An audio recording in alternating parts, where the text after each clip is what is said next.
नमस्कार, मैं आपका अपना भाई एडवोकेट नरेंद्र कुमार राणा मुआना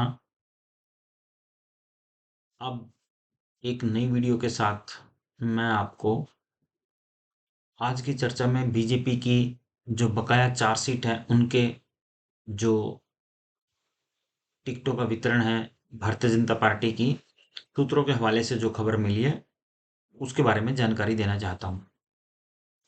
देखिए, नंबर 1 सीट जो है सोनीपत, सोनीपत में योगेश्वर दत्त की टिकट फाइनल कर दी गई है, जिसकी परसों शायद जो है बीजेपी कल से परले दिन और मोड़ो घोषणा कर देगी। योगेश्वर दत्त फाइनल कर दिए गए हैं सोनीपत लोकसभा से चुनाव लड़ने के लिए बीजेपी की तरफ से।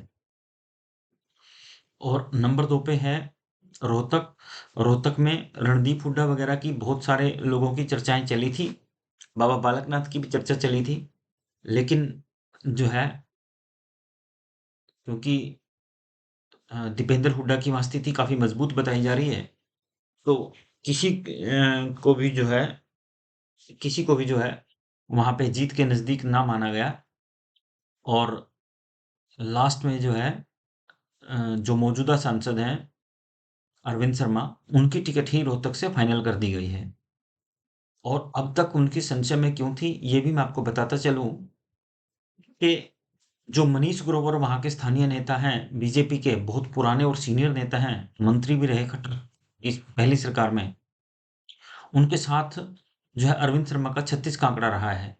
इसी कारणवश अरविंद शर्मा मनोहर लाल तत्कालीन मुख्यमंत्री मनोहर लाल जी से भी भिड़ गए थे। तो इसलिए उनका जो है ना विकल्प बीजेपी तलाश रही थी, लेकिन कोई विकल्प उनका नहीं मिला और वहाँ पर कोई भी इंसान, कोई भी पार्टी का नेता सीट निकालने की स्थिति में नहीं था। इसलिए लास्ट में फिर जो है अरविंद शर्मा की ही टिकट रोहतक से फाइनल कर दी गई है। और फिर आते हैं हिसार सीट पे। हिसार सीट पे कुलदीप बिश्नोई की टिकट मानी जा रही थी, लेकिन नहीं, कुलदीप बिश्नोई को जो है लोकसभा चुनाव लड़ने से मना कर दिया गया है और उनको संगठन में कोई पद देने के लिए शायद जो है ना बोल दिया गया है। और और उनका जो बेटा जो विधायक है भव्य बिश्नोई, उनको शायद कल जो है मंत्री पद की शपथ दिलाई जाएगी, क्योंकि उनको फिर मंत्री बनाया जाएगा, क्योंकि लोकसभा चुनाव की जो टिकट है वो उनको मना कर दी गई है कुलदीप बिश्नोई को हिसार लोकसभा से। और ये जो टिकट है वो कैप्टन अभिमन्यु की ही फाइनल कर दी गई है, क्योंकि कैप्टन अभिमन्यु के कारण ही जो है सांसद ब्रिजेंद्र सिंह जो यहाँ से मौजूदा सांसद हैं, वो बीजेपी छोड़ के भाग गए थे, क्योंकि बीजेपी ने सांसद ब्रिजेंद्र को मना कर दिया था और अभिमन्यु कैप्टन अभिमन्यु को वहां से चुनाव लड़वाने की पेशकश उनके सामने कर दी गई थी। तो हाल फिलहाल ये जो है कैप्टन अभिमन्यु की एट लास्ट वहां पे उनकी टिकट फाइनल कर दी गई है। फिर बचती है जो है कुरुक्षेत्र सीट। कुरुक्षेत्र सीट पे चौधरी वेदपाल और शालू जिंदल जो नवीन जिंदल की वाइफ है, उन दोनों के बीच में घमासान चल रहा है।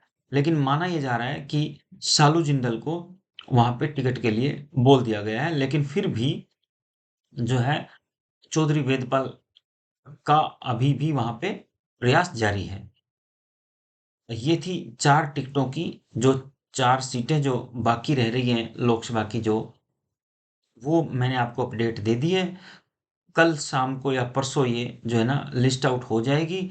अब जो भी लिस्ट बीजेपी की आएगी उसमें ये चारों टिकटें जो है जिस हिसाब से मैंने आपको बताई है, इस हिसाब से उनको दे दी जाएंगी।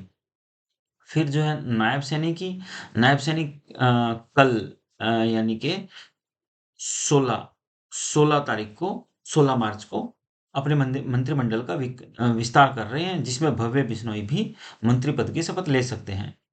और जो अ, अंबाला से विधायक हैं अनिल विज जी, वो नाराज हो गए थे, तो उनको मना लिया गया है 16 मार्च को, यानी कि कल वो भी मंत्री पद की शपथ लेंगे। और उनके जो है मंत्रालयों की भी संख्या संख्या बढ़ाई जा रही है। और इन सभी अपडेट्स के साथ मैं आपके सामने फिर एक बार हाजिर हुआ था। आप सभी का धन्यवाद, आभार। आपने लाइक, कमेंट आप मुझे ज़रूर इस वीडियो के माध्यम से देते रहिए और अगर आपको ये जानकारी अच्छी लगी, तो आप मेरी वीडियो को शेयर कीजिए। आप सभी का आभारी रहूँगा। आप सभी का धन्यवाद।